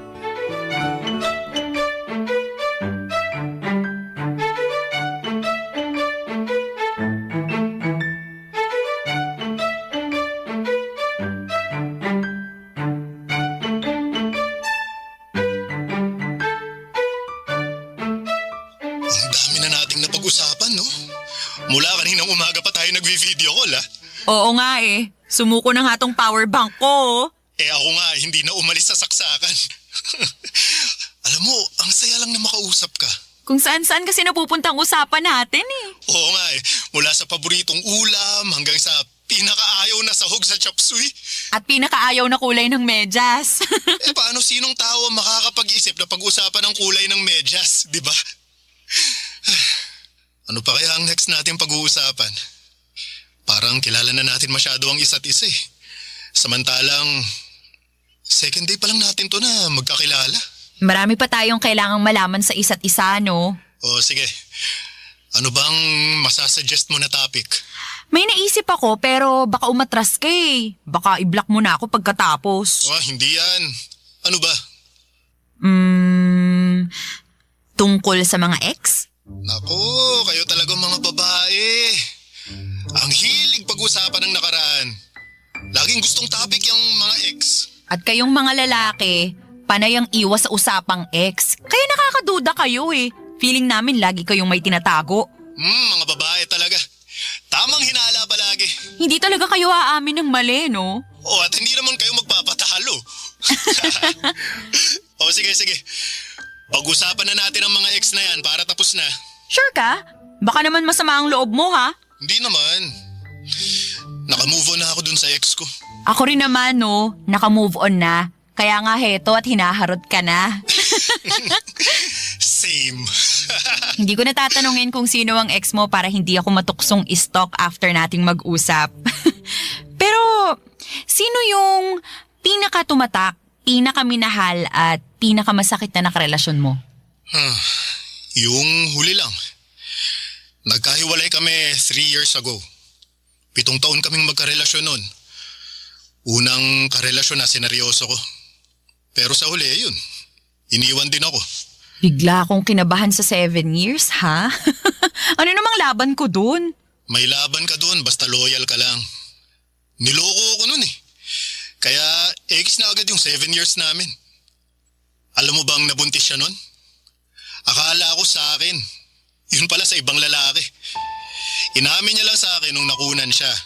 Pero tinanggap ko pa rin siya. Kaso hindi talaga siya makontento kaya naghanap ulit ng iba. Nabuntis ulit. Pero yun, di ko na binalikan pa. Huling balita ko, hindi rin sila nagkatuluyan nung nakabuntis sa kanya. Single mom ang laban niya ngayon. Ang saklap naman pala. Oo nga Ikaw naman? Yung akin, 2 years ago lang nung nagkahiwalay kami. 2 years lang din kami. Pero yun ang pinakaminahal ko sa lahat. Teka, parang ako naman yata ang kinabahan ngayon yun naman pala yung pinakaminahal mo sa lahat. Ano pang laban ko dun, di ba? Malakas ang laban mo dun kasi wala namang kwentang taong yun. Ako lang yung habol ng habol sa kanya. Sobrang nonchalant. Gusto siya lang ang nakikinabang sa relasyon namin. Hindi siya nagbibigay. Ako bang gumagastos sa lahat samantalang mas malaki naman ang kita niya sa akin? O buti, nakipaghiwalay ka na sa kanya. Siya pa nga tong nakipaghiwalay sa akin eh. Kasi sabi niya nalulunod na raw siya sa pagmamahal ko sa kanya. Hindi raw niya yun masusuklian. Tanga pala siya eh. Kung ako sa kanya, magbabaon na lang ako ng salbabida para hindi ako malunod sa pagmamahal mo. Parang tanga to.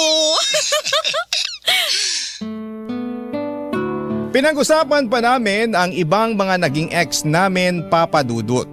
Mula sa mga masasayang moment na kasama sila hanggang sa gumuho na ang lahat. Pinagtawanan na lang namin ang mga katangahan namin sa pag-ibig noon. At kung ano ang mga natutunan namin sa proseso. Lumalim na ng lumalim ang usapan.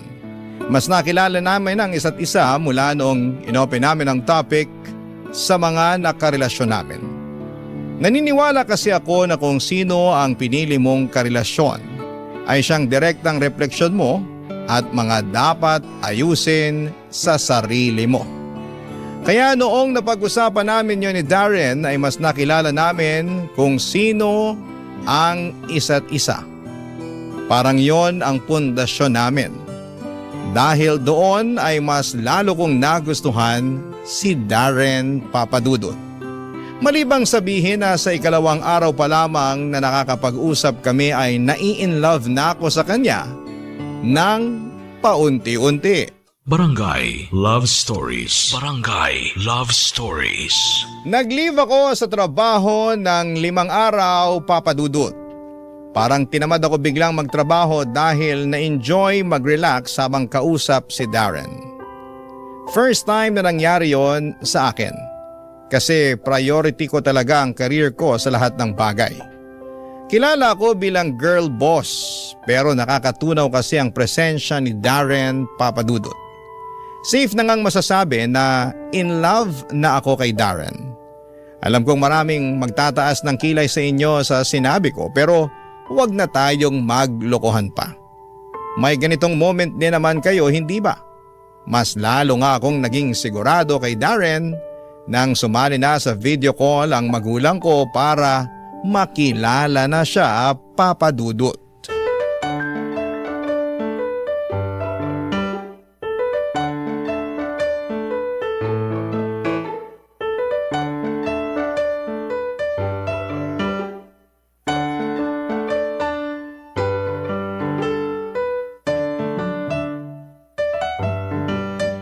Maayos ba ang buhok ko, sweetheart? Malangis pero style yan. Ay, inis ka. Hindi ka nga oily pero palot ka naman. Pekon ka pa rin ha? Maayos ka kasi. Makakaharap na natin ng future boyfriend itong si Aliana. Kailangan presentable tayo. Oh, presentable naman ako ah. Oh, nakapolo pa nga ako. Nakapolo ka pero naka-boxer short ka naman. Magpantalon ka nga ron. Huwag mo nang alalahanin yung pang-ibaba ko. Ngumiti na lang tayo kapag kaharap na natin sa video ko landarin na yan. Huwag kayong OA sa mga comment ha, Mama, Papa. Baka mamaya ipahiya niyo ako. Ang papa mo ang pagsabihan mo. Ako chill lang ako rito eh. Chill ka dyan, ano ka, Yelo? Oh, eto na siya, tumatawag na. Hello, Aliana. Hi, Darren. Kasama ko na pala sina Mama at Papa. Ready na silang makilala ka. Kinakabahan ako. Oh. Huwag ka nang mahiya sa amin, Darren, ha? Kami lang to. Ako nga palang mama ni Aliana. Ako naman best friend ni Aliana. Ako ang bata naman po pala ng best friend ni Aliana.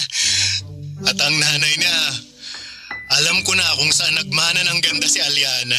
Bolero? Hindi mo na kailangan magsinungaling, Darren. Kami lang to. Ay, wala ka talagang kahit katiting na pampakilig dyan sa katawan mo, no? Eh, nagsasabi lang naman ako ng totoo. Ma, Pa, behave lang kayo.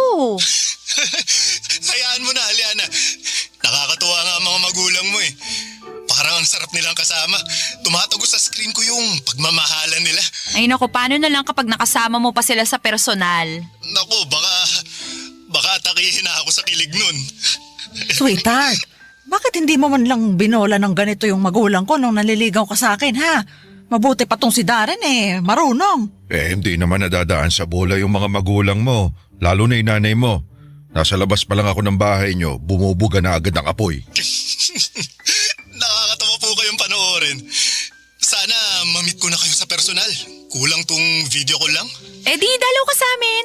Tama si Aliana. Pumunta ka rito sa bahay at ipagluluto kita ng kare-kareng Kapampangan. Gusto ko po yan. Sige po, dadalaw ako sa inyo. Naku, hindi na ako makapaghintay. Ang saya ko na nakitang nagkakausap na sina Darren at ang mga magulang ko. Komportable na sila sa isa't isa na akala mo ay matagal na silang magkakilala.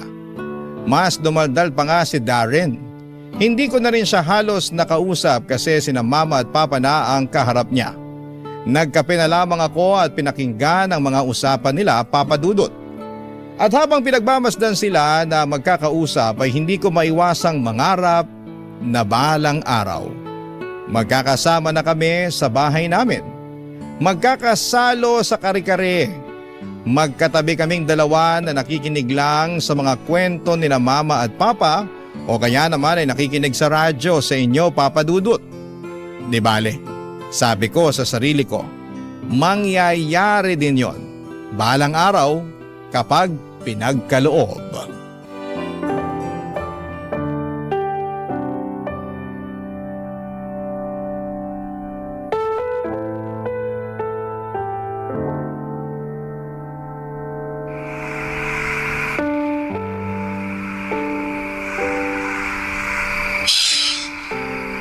Pasensya ka na kung hindi ko nasagot yung tawag mo kanina. Akala ko, ginuhost mo na ako eh. Ay, pwede ba naman yun? Malay ko ba? Ano ba kasing nangyari sa'yo? Bakit hindi mo sinasagot ang tawag ko? Online ka naman kanina. Mahabang kwento. Marami pa namang oras. Wala naman ako ibang gagawin. Pwede ko ba malaman? Hindi ko alam eh. Nakakainis. Baka madamay lang din yung mood mo. Kaysa naman mag-overthink ako rito, di ba? Mas gusto kong malaman na. Hinintay kita magdamag. Kailangan ko ng rason mo. Okay. Sige. Kausap ko kasi yung ex ko. Yung 7 years? Oo. Huwag mo sabihing nagkabalikan kayo. Ha? No way. Hindi na ako babalik dun. Bakit kayo nag-usap pa? Wala naman kayong negosyong dalawa. Walang anak, hindi naman kasal. Walang dahilan para mag-usap pa kayo ulit. Teka, mukhang nagseselos ka dyan ah. Kasi naman. Siyempre 7 years kayong nagsama. Pero nabura lahat yun dahil niloko niya ako. Kaya walang dahilan para magselos at mapraning ha. Kahit anong mangyari, hindi na ako tanga para bumalik dun. Kung wala na talaga, edi sige. Ikwento mo sa akin. Huwag kang magsisinungaling. Ayokong maitatago kang detalye. Sabihin mo sa akin lahat para pagkatiwalaan kita sa mga susunod. Ito na nga, oo. Tumawag kanina. Ayoko sanang sagutin kasi ayoko na siyang makaharap eh. Ayoko na talaga ng connection pa sa kanya. Kaso nung di ko sinasagot, ginulo naman niya yung mga kaibigan ko at pamilya. Pinapasuyo na kausapin daw ako para sagutin ko yung tawag niya. At sinagot mo na nga ang tawag niya? Oo wala naman akong choice eh.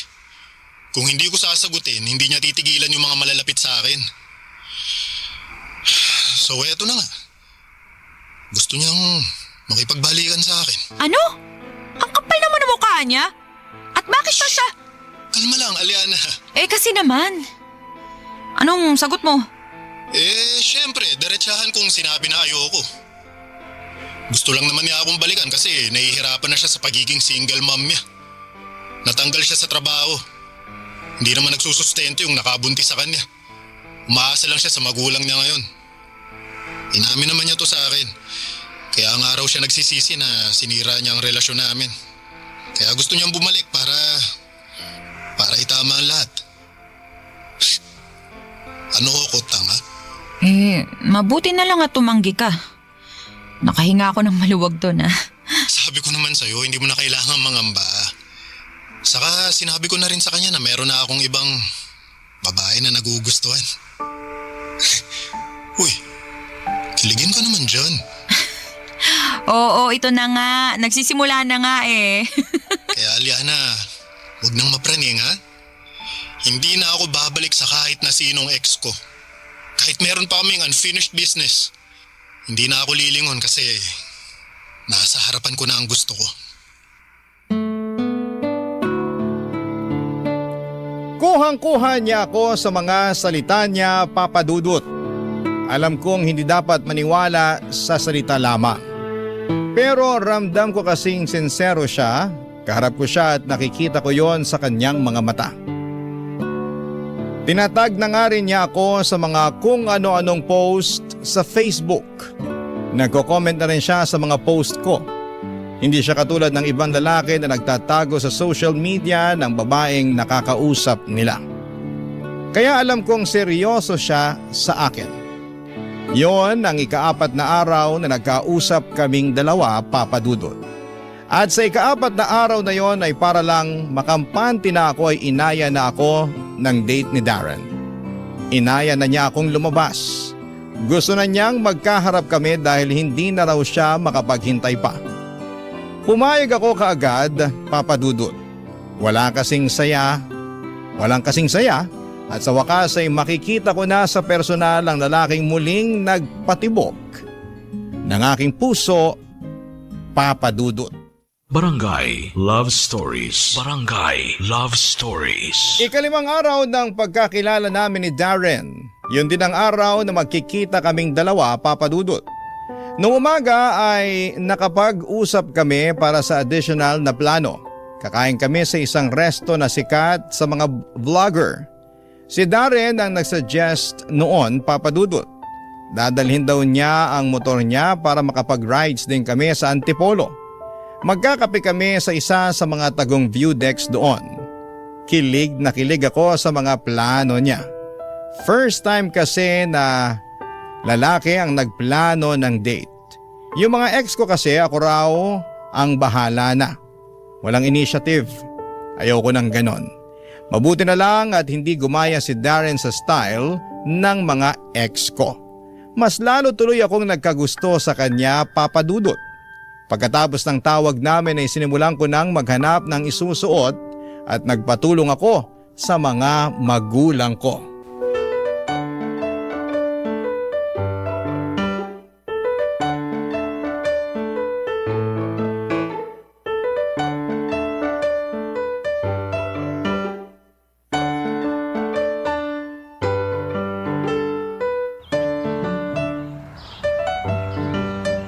Aliana, hindi bagay sa'yo magsuot ng gray. Mukha kang pupunta sa lamay. Tsaka ang putla mo riyan. May dugo ka pa ba? Thank you sa support ha. Best parents talaga kayo, no? Parang mas bagay mo tong pula. Masyadong maiksi yan. Baka hindi makapag-focus sa usapan nila si Darren. Tama ang papa mo. Sunugin mo nga itong pulang dress na to. Huwag mo na itong susuot ha. OA talaga? Itong violet na dress. Pwede naman yan kung gusto mo magmukhang talong na naglalakad. Alam niyo, minsan iniisip ko talaga kung mahal niyo ako. Shush! Pinapatawa ka lang namin. Oo nga. Ikaw naman kasi. Pansin sa mukha mo ang kaba. Mas maganda kung confident kang haharap sa kanya. Kasi gusto ng mga lalaki yung babaeng kayang dalhin ang sarili nila. Kaya kahit anong isuot mo, basta nadadala mo sa confidence mo, palong-palo na yan. Tama ang papa mo. Kahit sako pa ng harina ang suot mo basta pang Miss Universe ang confidence mo, mai-inlove pa rin sa'yo si Darren. So, pwede ko nang isuot tong pulang dress? Siyempre hindi. Masyadong maiksi yan. Magsuot ka ng bestida lagpas tuhod. Akala ko ba? Ay, labo niyo kausap? Protective lang kami sa'yo, anak. Hindi porket pinapayagan ka naming makipag-date papayagan ka na rin naming masilipan ng Darren na yan. First date nyo pa lang to. Dapat wala mo na siyang makita. Saka huwag ka masyado magpahid ng makeup ha. Mas gusto namin makita yung natural na ganda ng isang babae. Noted pa. Ay, grabe ka-pressure. Magsusuot na nga lang ako ng bulaklaking dress. Bahala na. O sige na po, lumabas na kayo ng kwarto ko para makapag-prepare na ako. O sige. Pero, wag isusuko ang Batangas, ha? Batangas? Sweetheart, bataan yun. Bataan. Ay,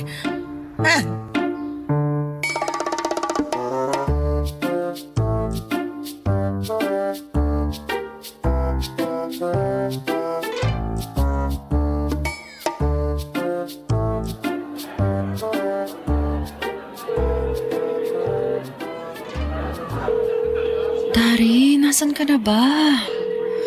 Bakit ba hindi mo sinasagot ang tawag ko? Online ka naman.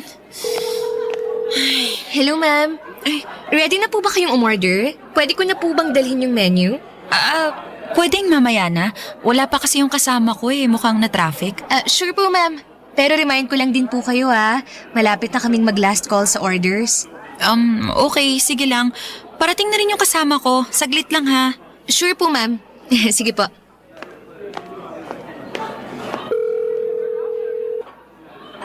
Ano ba, Darin? Bakit naman ganito? Bakit ayaw mong sumagot? Machat na nga lang siya. Darin, nasan ka na? Malapit ng mag-last call. Dito sa resto. Kung malilate ka, i-chat mo na lang sa akin yung order mo. Isisend ko sa'yo yung picture ng menu. Miss? Miss? Ready to order na po, ma'am? Kukunin ko lang yung menu sana. Isisend ko sa kasama ko para makapili na siya. Thank you. Sure, ma'am. Wait lang po. Sinend ko kay Darren ang menu ng restaurant pero kahit online siya ay hindi niya sinin. Hindi siya nag-reply. Ilang beses ko siyang tinawagan pero wala pa ring sagot, Papa Dudut. Nanginginig na ako sa takot. Mahigit 4 na oras na akong andon at panay na ang tingin ng mga waiter at waitress sa akin. Nahihiya lang silang paalisin ako at pakiramdam ko ay alam na rin nila na inindyan ako ng kadate ko. Kaya naman napa-order na lamang ako ng pagkain ko. Lumapit na rin kasi ulit ang waitress sa akin para ipaalala na last call na. Halos hindi ko malunok ang kinakain ko dahil sa sama ng loob. Alam kong hindi na darating si Darren at hindi ko napigilang umiyak. Kahit pinagtitinginan na ako ng mga tao, wala na akong pakialam. Hindi ko na inubos ang pagkain ko. Umalis na ako. Umuwi na ako ng bahay, panayang check ko sa cellphone ko habang bumabiyahe ako. Umaasa pa rin ako na baka mag-reply si Darren at humingi ng sorry. Tatanggapin ko naman yun Pero nakarating na ako sa bahay ay wala pa rin akong natanggap na mensahe mula sa kanya, Papa Dudut.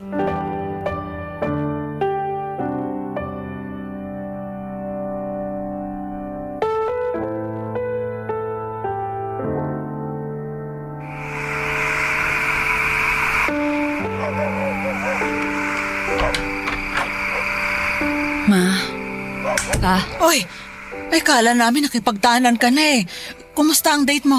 Anak, halika. Balita mo kami. Ma.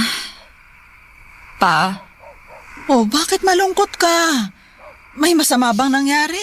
Anong ginawa niya sa'yo, ha? Saan babae niya para maitumbak ko na? Hindi niya ako sinipot sa date namin. Nakakahiya. Pinagtitinginan at pinagbubulungan ako ng mga waiter at waitress kanina. Sinubukan mo bang tawagan? Baka may nangyaring hindi maganda kaya hindi siya nakasipot. Tinatawagan ko siya pero hindi niya sinasagot. Online naman siya pero kahit reply sa chat ko wala. Laki ang Darren na yan. Kaya napapasya mga pangalan namin mga lalaki. Ngayon ba? Baka nag-reply na. Wala pa rin po. Kanina pa nga ako dyan sa labas ng pintuan natin kakahintay sa reply niya pero wala. Anak, huwag mo nang kakausapin yan ha. Walang kwentang lalaki yon. Makita ko lang yan, ihahampas ko yung TV sa kanya. Makikihampas na rin ako. Buisit siya ha? Pinaghandaan mo tong date ninyo. Abay, nagpa-facial at nagpa-nail extension ka pa. Tapos hindi siya sisipot? Hala, lugi sa investment. Ang sakit po ng ginawa niya. Ganun talaga sa pag-ibig, anak. Walang ibang choice kundi sumugal. Pagtalo, di iiyak. Pero hindi susuko. Balang araw, makikilala mo rin yung taong hindi ka ipapatalo.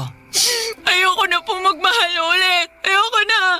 Anak, ngayon mo lang sinasabi yan kasi bago pa lang. Pero matatawa ka na lang sa sarili mo balang araw kapag nakaharap mo na yung the one para sa'yo. Tama ang papa mo. Mahihiya ka na lang na iniyakan mo yung lalaki na hindi ka naman sinipot. Matatawa ka na lang kung bakit mo iniyakan niyang walang kwentang Darren na yan. 5 araw lang naman kayong magkakilala. Sige po. Pasok lang po muna ako sa kwarto. Gusto ko na pong matulog, napagod ako. Anak, mahihirapan ka makatulog niyan. Gusto mo samahan mo na lang kami ng mama mong manood ng balita. Mas nakakayak pa tong mga balita sa bansa natin kaysa dyan sa panggugo sa'yo ni Darren. Ikaw naman, sweetheart. Oh. Huwag mo nang asarin to si Aliana. Broken na nga eh. Ayoko lang kasing nakikita ang prinsesa ko na umiiyak sa maling lalaki. Di bali na. Basta pangako ko sa'yo. Kapag nakita ko Darren na yan, magiging laman siya ng balita sa TV natin. Kahit papaano ay gumaan ang pakiramdam ko sa mga sinabi ng magulang ko.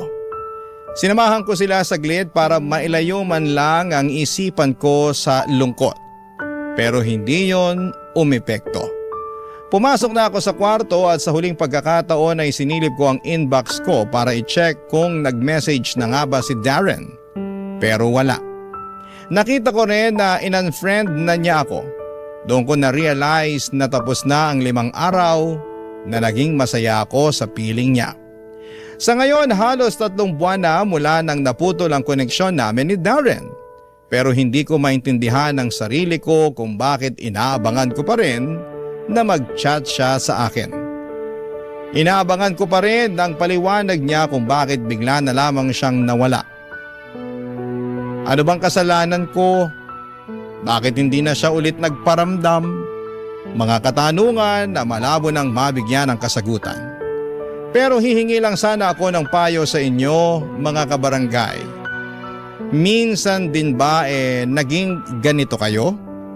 Umasa at naging dinulo sa saglit na saya na bigay ng ibang tao. Maraming salamat po, ang inyong kapuso at kabarangay forever, Aliana. Nalilito pa rin sa live ang ating kabarangay. Ano kaya ang maipapayo mo sa kanya? Ibahagi mo yan sa ating comment section para mabasa rin niya.